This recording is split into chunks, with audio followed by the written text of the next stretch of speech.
First question was from Rizzo and Jeff, who asked about the 8-second rule in PPM. I referenced in the seminar the 7-second rule, and I use 7 seconds because listener attention is 8 seconds. So that means you've got 7 seconds to hold their attention, or at least not lose their attention. And Rizzo and Jeff say, we agree. It's more about how you open the break and how it's creating fear of missing out and appointments and payoffs or tease and move forward. The question is regarding drive time shows. So specifically wanted to find out more about the 8-second rule. And I want to go into a little bit more detail on that because I've changed my philosophy on the 8-second rule and how to hook audiences. And I think a lot of personalities and a lot of programmers have misapplied that information. I believe that 7-second rule is very real. It's a real thing. If you don't hold listeners' attention very quickly, you will never keep it through a talk segment. And I can go into great detail. I'm going to publish an article on my website tomorrow that talks a little bit more depth about how different media treat the 7-second rule and how they try to convert existing attention into future attention more effectively. And that applies to every personality when they turn on the microphone. But I think for a long time, programmers have interpreted that and taken it to heart, and with very good intentions have caused personalities to slam into that next content. And it's not very polite. In fact, it's really kind of rude. I call it punching them in the face. So instead of shaking hands, we're punching them in the face. So I've softened my approach on the 7-second rule. I now coach personalities that you have 7 seconds to not lose attention that you already have. And that's very different than 7 seconds to get attention going forward. You just can't lose that attention. So if you can have a handshake there, something that acknowledges the listener's world, that positions where you're going with the segment. You don't have to slam into the hook immediately in those first couple of words that come out of your mouth. Shake hands, the audio version of shaking hands. Connect with the listeners in their environment.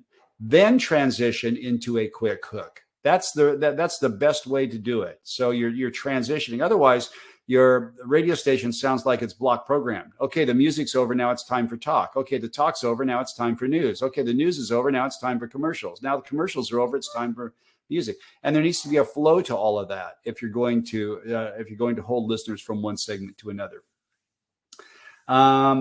Next one is not about hooks, and we'll get back to the questions in chat about hooks, but it's about true radio. Is it true that radio is not a popularity contest, or is that false? Because the last time I checked, it was, and that's what drove ratings up, in which rose the sales. Am I on the right track here? Yeah, well, sure. Radio is a popularity contest. Absolutely. Radio is measured. If you're talking about the PPM markets, radio is measured by who the most listeners, who's listening the most and who's listening the longest. Now, if you want to really dumb that down to the way a lot of programmers think, is that it doesn't matter if people remember who the personalities are, and if it doesn't matter if they remember what station they're listening to, as long as they're listening to your station, because you're getting ratings credit at the time. I think that it couldn't be farther from the truth. In the PPM world, it's more important than ever to brand your station and brand your personality, because tune out does happen, because there are more and more options for listeners to go somewhere else all the time. They know what those options are, and they're quick to use them. And if they're tuning out, if they're going somewhere else, what's going to bring them back? Those stations and those personalities who are most top of mind and have specific reasons to come back. And that's why branding, especially, and being the winner of a popularity contest is so critical today. And it's, I believe it's more important than ever to be high profile, to be prominent, and to know the specific reasons why people would come to you. and it's also harder to stick out. So branding, I think, is very, very important. In the chat earlier during the seminar, Tony Bristol asked about how you set up the payoff without sounding contrived. I hope that I answered that as the seminar went on. I think that I did. Especially as I started talking a little bit about how you plan the payoff first. What is this break really about? What's the content about? What's the story I'm telling about? And the story I'm telling isn't about the topic. It's about something inside the story. Later this week, I'm going to update some information on good news segments. Good news segments are really, really popular, but it's hard to make someone care about a story that they don't, that isn't relevant to them. So there's only so many stories about heroes who do something, firefighters who do something good for a sick kid that you can go to before it starts to sound redundant. And, how do you capture attention? But the stories are usually inside a topic that you already know about. I'm going to write some more about that a little bit later. So finding that emotional essence and then telling is where your payoff's going to come from. So if you establish the payoff first, then write a compelling, emotionally charged hook that points to but doesn't give away that payoff. And then write a tease is the number 3 thing. Write a tease that points to the hook but doesn't give the hook away. And all the things in the middle kind of come together. So I painted that picture. I don't know if I went into enough detail there, but that's how you do that to not sound contrived and not sound like you're going too far out of the way. Next question is also from Tony, who says, what is more important, leave them laughing going into spots or teasing them after the laugh about what to expect next? I'll point you to a teasing seminar that I have available on demand. If you're an insider, there's 2 teasing seminars, the Art of the Tease 1 and Art of the Tease 2. Art of the Tease 1 is the philosophy behind teasing, and that's where you'll find the details on this, but I'll give you some of the highlights. You can also buy that on demand at tjohnsonmediagroup.com. The best time to tease forward is when you have the audience at a high point. When you have them laughing, when you really hit a high point and you hit it out of the park, what better time to tease and to get them to listen to another segment than when it's at its absolute peak? So don't blow the opportunity. Leave them laughing and transition. And there's a lot of ways to transition. Some personalities are great at transitioning with their voice. It's almost like an audio gear shift, where you're laughing 1 minute, continuing to laugh. You're still in the moment, but you change the tone, you change the tempo, you change the energy a little bit, and you transition into what you're going to be doing next. Some personalities will hit a sounder. Still to come on the Peppy and Zippy morning show, and a little bit of a music trail where you can hit the tease over that, and you use the audio to separate it as a gear shift. But if you don't tease out of a great segment, you're missing an opportunity to get the audience interested in the next quarter hour. Because as soon as you go into those commercials, or even as soon as you go into the song, you've changed the programming again. And a large percentage of your audience, perhaps as many as 40 or 45% of them, are tuning you out. They're going somewhere else. So the question remains, what are you doing to bring them back? Well, what better time to promote it than when you've got them at a high point? So you're missing an opportunity if you're not constantly and regularly teasing forward and teasing similar content to what you just did. Tracy Luttrell. Tracy, it's great to hear from you. Tracy's at WHUR in Washington, D.C. Terrific. I think she's the assistant PD and music director there still. Maybe program director by now. I would have made her program director by now. But Tracy says, how long after the hook should you pay off with a full story? Well, Tracy, the hook and the payoff are related. They're in the same break. The hook is part of the story. The hook, I think you might be talking about the tease. And this is kind of getting into some semantics and different labels. But the tease and the hook are different. The tease is what gets you to a segment. The hook gets you to the payoff, gets you through the segment. So teases and hooks are similar. They're both designed to create curiosity and interest, but they have very specific reasons to exist, and there's some significant differences between the two. So a tease, I might tease you 6 or 8 or 10 minutes before you're doing the next segment.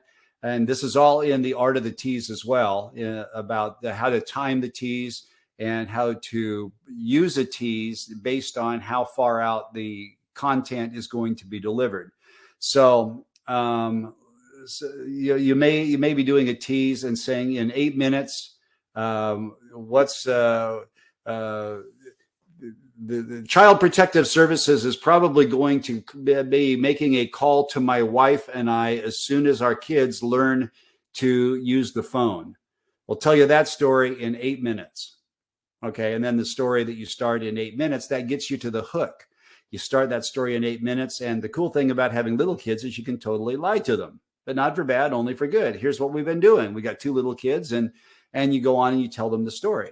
And that hook points you to the payoff. And the payoff is the stories that you tell about what you did to lie to your kids. So the difference between the hook and the payoff of the story, within the story, there's 5 steps in storytelling. Starts with a hook. Second step is the setup. The third step is the dress up. The fourth is the payoff. And the fifth is the blackout. Those are all described in great detail on my website and also in the seminar, Storytelling Basics, if you want to get more details on that. And the hook doesn't have to be that close to the payoff. It can be a longer story. It can be a shorter story. A lot of Tracy's today. Tracy Escamilla. Is there a substitute for provocative because it doesn't fit our format? You know, Tracy, I took this out of the seminar because the seminar is starting to get long, but I want to explain what I mean by provocative. A lot of times you use the word provocative and people think it means sexy or outrageous or edgy or over the line, or it's too edgy. And that's not what provocative means. Provocative means it provokes a response from the listener, that you're provoking a listener. And you want to provoke your listener with whatever emotion fits your brand, whatever emotion fits your format. And I don't know what format you're in, but let's say it's soft AC or contemporary Christian or something that is all about creating a family-friendly, safe environment. I work with K-Love and Air One, the national networks in contemporary Christian music. And on K-Love, our mission is to be positive and encouraging. And within being positive and encouraging, I work with all the personalities to be as provocative as we possibly can to provoke a strong feeling, to provoke a strong response around positive, encouraging, happy, safe feelings. In other words, turning up the volume on being provocative on those things. And we end up with a lot of really great moments. So if you get a sensitive moment that you want to lift people up and make them feel good, don't just lift them up to 7, lift them up to 11. Turn up the volume on that feeling. Be provocative with whatever emotional feeling that you have for your brand and for your station. I hope that clarifies it. And I usually take a little bit more time and go into a little bit more detail on that when I'm doing a seminar like this. But I took that part out because it was getting a little bit too long. Silvano says hooks are ear catchers, right? I think it is the same meaning, right? Yes, it is. A hook is something that catches the ear. A hook is something that cuts through the clutter. And again, I go back to the first part of that seminar where I'm talking about how the human brain processes information and how most listeners are using the radio in the background while they're doing something else in the foreground. So the ear catcher or the hook is what cuts through all of that clutter and gets my attention. The great Kid Craddock, late Kid Craddock, once told me that his success on the radio comes down to a series of one thing. One thing every quarter hour that is good enough to catch the audience's ear or get their attention, have a hook. One thing per hour that they actually hear, that cuts through, that is compelling enough that they listen to, that captures that attention. Not only did I hear that in the hook, but it was compelling enough that I stayed and I paid attention to, and you won the attention from what they were doing before and made me listen to it all the way through. One thing per day that is strong enough that it has the potential for them to tell someone else about me. Jeff and Jer called that a did you hear moment. And one thing per quarter that they remember about us. And if you do that series of one thing per quarter hour, one thing per hour, one thing per day, one thing per quarter, you become a legendary personality. And, it's a really interesting way of looking at it. The greatest challenge there isn't coming up with one thing per quarter that they remember about you, because we can do that through over-the-top promotions and doing things that are really provocative and original. The challenge there is doing one thing per quarter hour that they actually hear, that cuts through enough to get their attention and they hear it. That's the challenge. Once every 15 minutes to have something like that that's strong enough for them to respond to. But yeah, you're right, Silvano. Hooks are ear catchers. Tony Bristol says, "Don't bore us. Get to the chorus." Don't bore us. Get to the hook. The authors, if you've ever written a book and gone to a publisher and asked them for advice on how I can make this novel better, the editor or the writing coach probably will tell you, take out the first chapter. That background information, you don't need it. Start with the second chapter. That's where the action is. Start with the chase scene, and then take all that background that might be information that is useful in developing backstories. It might be developing character for some of the characters in the book. Sprinkle that throughout the book. It'll make it a richer experience. But if you lead with the background, nobody's going to make it to chapter 2. So start making something happen right away. And songwriters are the same way. I mean, every time, hardly a week goes by where I don't have a personality that asks me, how can I entertain audiences over intros of songs when all the intros are between 0 and 3 seconds? And you're right. They are shorter than ever before, because those long intros of 15 or 20 seconds that we used to be able to talk over, they don't exist anymore. They get right to the hook, get to the good part, get to the sing-along part. All right. Hurricane Dave says, talent is more important than ever. Radio needs to build superstars. I agree with that. That's what our company is all about. That's what I do. It's about developing on-air superstars. Rizzo and Jeff, 3-parter. Okay, we'll take them one at a time here. Question. Our most popular break started this way. Is there such a thing as set etiquette, aka cart etiquette? The break was about putting your cart back. It was a huge topic, and everyone has an opinion.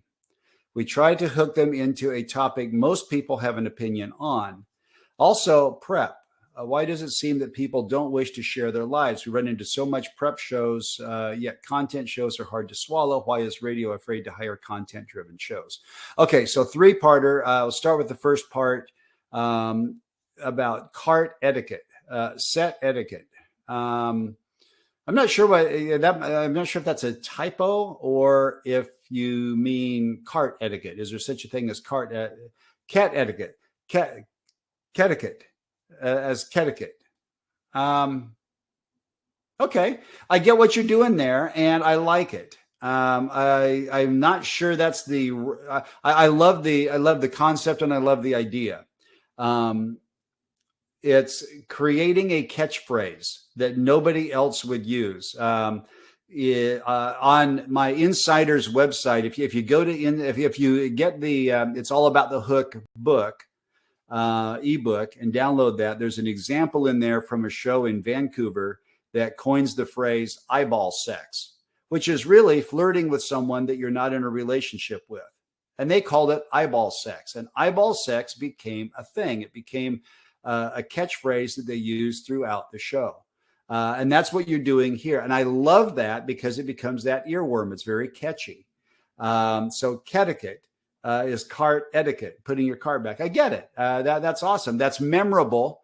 And it's something that also makes your content repeatable. And I go into some detail about that in the ebook And there's also an article on Insiders at insidersradionetwork.com, and do a search for hooks. And there's a whole article there about that has the intro that gets you into that segment. Awesome. Yeah, I like that. I like that idea a lot. If you can coin a phrase and make it repeatable, it makes it easier for people to retell your story to someone else that day. Okay, second part of the question was, we try to hook them into a topic that most people have an opinion on. Yeah, I think it's important that a hook be simple. You need to make it really simplified. One of the best hooks that I always use as an example is that Jeff and Jer hook. The cool thing about having little kids is you could totally lie to them because it divides the audience. It makes them pick a side. I agree with you. I disagree with you. That's horrible. That's awesome. It's the only way to get through the day. You're going to raise a bunch of delinquents. It divides the audience into two, and it points toward where that segment is going. So yeah, it's making it simple, really dumbing it down is really important, but at the same time, provocative. I was just listening to a segment before this seminar today from K-Love, Scott and Kelly, who do the afternoon show on K-Love. And it was the day after the World Series when Brian Snitker of the Braves was holding up the World Series trophy, and he broke down on stage because he's, the 48 years that he spent in the Braves organization kind of overcame him. And he looked up in the stands and he saw his wife, whose name happened to be, I believe her name is Adrian. At least I thought so. But Scott and Kelly got into that, basically saying that the World Series last night, was the greatest love story since Rocky. And the punchline on it was he holds up the trophy and he goes, "Yo, Adrian, I did it." So it tied to the payoff, and it was provocative, and it was relevant, and it was relatable. It was very, very well done. So yeah, you want to do something that is inclusive, not exclusive, which we talked about in the seminar. And why in prep, why does it seem that people don't wish to share their lives? I thought, well, there's several reasons. Why do shows not share their lives on the air? Well, number one, they don't know how. A lot of personalities shouldn't share their lives on the air because they don't know how to do it the right way.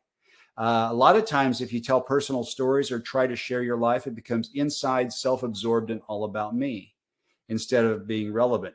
Another reason they aren't successful in sharing their lives on the air is the unwillingness, or again, perhaps not knowing how to make themselves vulnerable and connect with listeners through their emotions. And that doesn't mean crying or being overly outrageous, but to let people into what you're thinking. And that's really the heart of personality radio. It's not about the information you distribute. It's about the connection you make in sharing this whole human relationship that we have, revealing who you are through your perspective and your personality, whether it comes through a personal story or through talking about a story that is happening in the world today. And because a lot of personalities don't know how to do that, or don't do it well, or haven't been coached in that, a lot of programmers tell, "I don't want you talking about yourself. It's not about you. It's about the listener. Don't talk about yourself."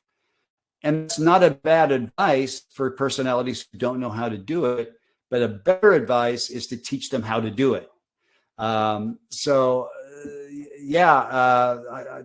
think that's a part of it as well.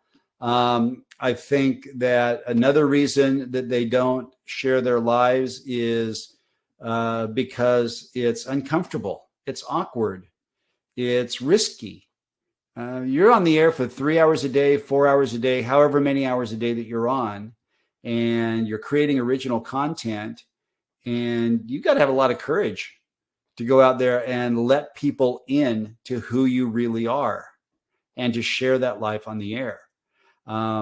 Best way to do that is to start with a character profile.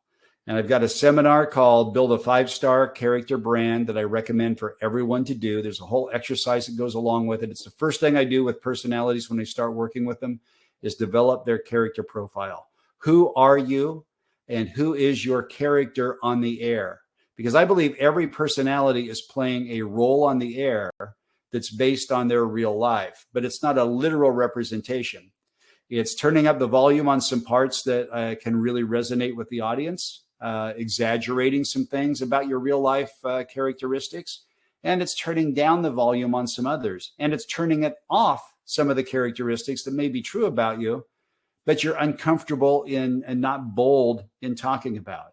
And if you do that right, and then if you put the multiple people that are involved in a multicast show together properly, you can create a dynamic cast that complements one another.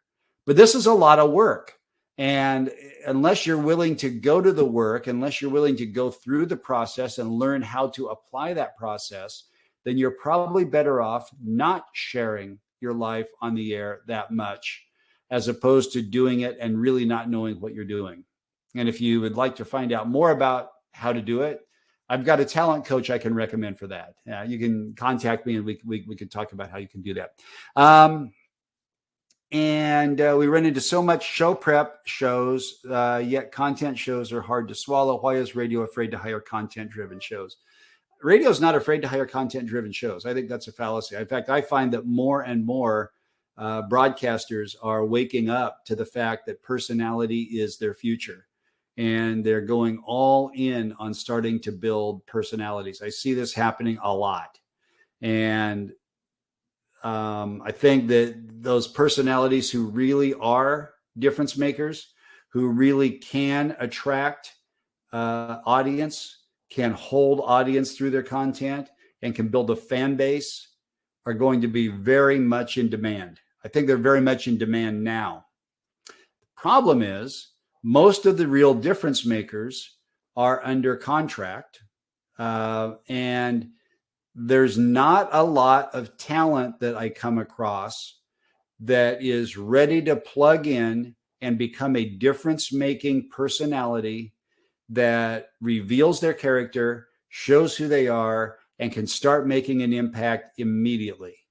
I hear a lot of talent with the potential to become difference-making personalities, but not many who are ready to step into it and do it right away. And if you looked at, if you've been watching the economics of radio, the finances of radio over the past, 2 decades, but the last 2 years especially, with the declining revenues from the pandemic and a lot of money going to digital media, and it's not coming back as fast as we had hoped. Radio stations don't have a lot of money to throw around and put into research and development, waiting a year or 2 years or 3 years for shows to develop. So to get into one of those gigs that is available, you got to be ready to go. You got to be ready to step up. And I think there's patience in stations, programmers, broadcasters, managers, companies. I think they have patience if they see the potential, but they're not going to hire somebody that they feel like they've got to start from scratch and develop. So I think that if you really want one of those gigs, you got to be ready to roll, ready to let it go right now. And there's ways that you can do that as well.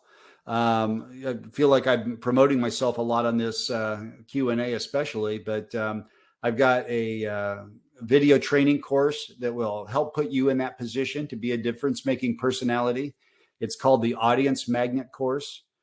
You can go to myaudience.magnet.com. I've got a free seminar on there that shows you all the ways that you need to, all the things that you need to do to become a difference-making personality, the 3 things that broadcasters are looking for, the things that you need to be.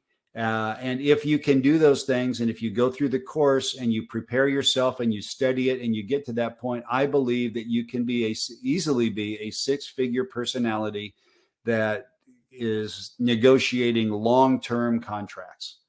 But I don't think that you can come out of an afternoon show, or just because you've been doing it for a long time, and say, okay, I'm ready to do this. I think I've got what it takes. You might have what it takes, but companies are not going to go all in until they hear that potential and how that potential can be realized relatively quickly. Don Rao. Hey, Don, good to hear from you. Don's in Oklahoma now doing country mornings. Last I talked to, very happy. So great to have you on the seminar today, Don. Do you have anything to read on building a strong solo morning show where there was none before? If you go to Insiders and do a search for solo shows, I have some articles there. It's on my development plan in 2022 to do a seminar like this that's all for solo shows. My best advice for you right now is that you can apply the principles of team shows to solo shows. Now, not everything that you do on a team show can be done on a solo show, just like not everything you do on a solo show can be done on a team show. But the principles that are behind it are the same. And the mechanics behind putting on a great radio show, whether it's one person on a show or six, still comes down to identifying your audience, knowing the role that you play with that audience, identifying your character traits that can appeal to that audience, connecting with them on an emotional level, and leading the audience deeper into engagement through content and performance. So it's the same mechanics. It's just doing it with partners or without partners. And the best thing you can do as a solo performer is learn how to have conversations without another person being in the room. In the past, we used to call that performing conversationally. And if you can do that, you don't need a partner. In fact, I can make the case a lot of times that partners and co-hosts get in your way. They take you off the track. They take you on a detour. They take you on dead ends sometimes. You don't get to where you wanted to be. So got a few resources, not as many resources as I should. I did a seminar a few years ago, which I've taken off of my sites now because it's desperately needing updated, called My Solo Show Can Beat Your Team Show.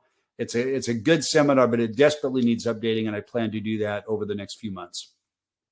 Brad says, would you hire someone who is a great content creator on social media and teach them to do radio, or hire someone great on the air and try and teach them to be a great content creator?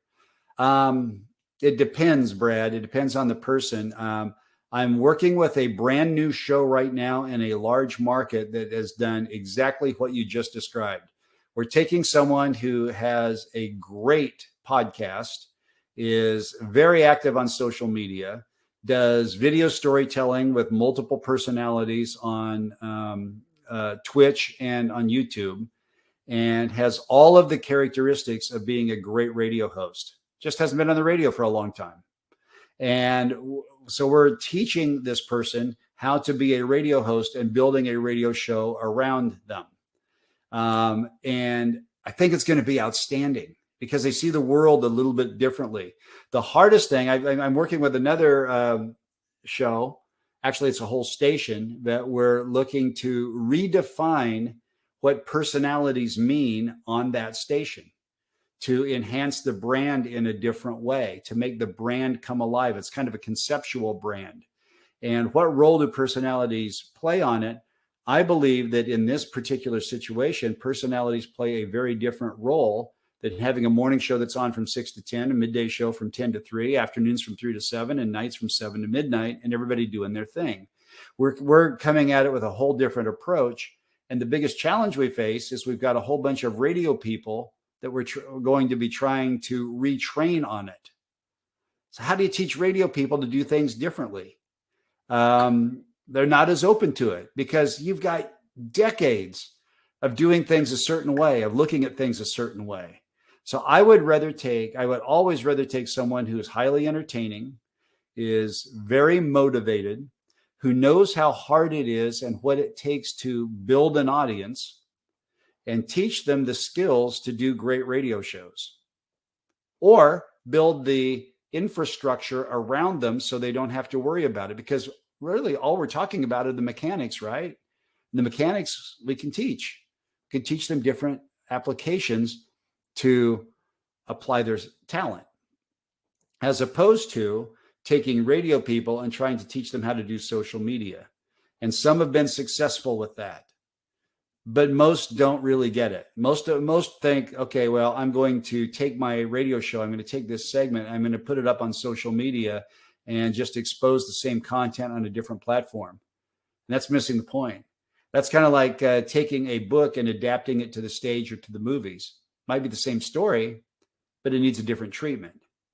And I think the same thing about radio. That's the biggest challenge with radio people trying to learn different platforms or trying to apply what they're doing to different platforms. So I would much rather take a great content creator who's really creative and entertaining and talented and charismatic, teach them how to do radio.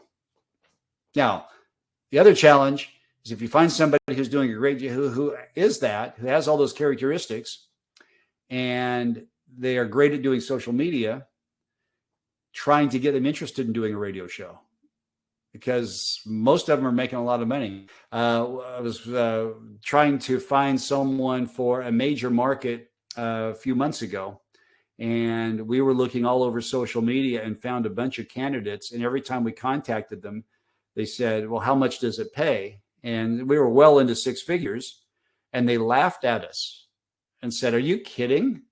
I can put up a post on Instagram with my 1 million+ followers and make $25,000 with one post on Instagram. Why would I get up at 4 o'clock in the morning to come and work 4 hours a day? So there's that. Rizzo and Jeff, again, do you think the two-guy thing is still an issue? I think we have a great show, but what we run up against is you need a guy-girl show to cut through in CHR. We just had an interview for a CHR where they said, I think you'd be better on rock. You think a show needs a guy and a girl or just talent? I don't think it needs to be a guy and a girl. I think personalities that are well cast, that relate to the audience and can connect, work. Now, if you are two guys on a show, I would try to find a way to have a female voice present on the show somewhere. But it doesn't need to be a co-host or a third member of the show. It needs to, maybe it's a traffic person or a news person or someone who comes in and does entertainment reports. But to have a female perspective in, especially if you're on a CHR or a hot AC or even a country station that appeals primarily to women rather than men, if that's your target, I would want someone there that the listener says, oh, I like this show. They're just like me. I can relate to this. And women aren't going to relate to two guys, no matter how sensitive, emotional, how connected you are, the way they'll relate to a girl. And that can soften the show just enough to represent that voice. But I don't think it's a must-have. I think it's a little closed-minded. Think of what if the opposite were true? What if a rock station was looking for a great show and they'd say, no, I don't want an all-female show. If I were running a rock station, I'd want an all-female show if I could find one that entertained my audience. So balance, diversity. Look, at the end of the day, you want every personality on every show to be someone that your listener would say. Mike Shepard, who's one of the consultants who works with me, says this all the time, that if every character on a show needs to be someone that the listener would say, I'm just like them. I'm married to, or in a relationship with someone that's like them, or I would like to be friends with someone that's just like them. Every personality on the show should fill that role. So someone says, I'm just like them. I'm in a relationship with someone that's just like them, or I'd like to be friends with someone just like them. That's what you're looking for. Doesn't matter if it's male or female or what demographic or psychographic you are. If you can make a connection that way and be their friend, that's what's gonna work.